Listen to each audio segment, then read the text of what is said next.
এখন বাংলাদেশে শিক্ষিত চোরের যে অবস্থা, এখন প্রত্যেকদিন পত্রিকার হেডলাইন হচ্ছে কিনা, এই সমস্ত শিক্ষিত চোরদেরকে আড়ালে রাখার জন্য একটা ড্রাইভারকে সামনে এনেছেন।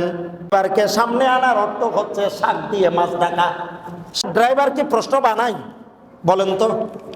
গোটা শিক্ষিত জাতিকে বিসিএ, এটা জাতির মেরুদণ্ড, যেখান থেকে সচিব তৈরি হয়, যারা রাষ্ট্র চালায়, যারা দেশ চালায়, এরকম একটা খেডারকে কিভাবে যে দীর্ঘ 12 বছর যাবৎ প্রশ্নপত্র ফাঁসের মাধ্যমে এটা জাতিকে একটা ধ্বংস করে দিয়েছে, এই চোরগুলো চিহ্নিত না হওয়ার কারণে। কথা বলেন, চোরগুলো কি না হওয়ার কারণে চিহ্নিত, এখনো পর্যন্ত এই চোরগুলোকে চিহ্নিত যাতে করতে না পারে একদম ড্রাইভারকে সামনে এনেছে। আচ্ছা, ড্রাইভার কি প্রশ্ন বানাই? ড্রাইভার কি প্রশ্ন ছাপায়? ড্রাইভার কি প্রশ্ন সংরক্ষণ করে?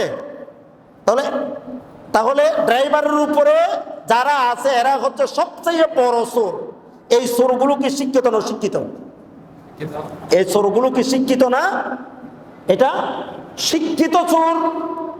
এই চোর আগে থেকে যদি এই চোরগুলো যদি চিহ্নিত থাকতো, তাহলে বাংলাদেশের এত বড় ক্ষতি কেউ করতে পারত। সেই জন্য চোরকে চোর বলম, ডাকাতকে ডাকাত বলম, মুনাফেককে মুনাফেক বলাম, হিন্দুকে হিন্দু বলাম, খ্রিস্টানকে খ্রিস্টান বলা, নাসারাকে নাসারা বলাম, ইহুদিকে ইহুদি বলা, মোমেনকে মোমেন বলা, কাফেরকে কাফের বলা, মুনাফেককে মুনাফেক বলা, বেদিনকে বেদিন বলা, এটার নামই হচ্ছে ইনসাফ।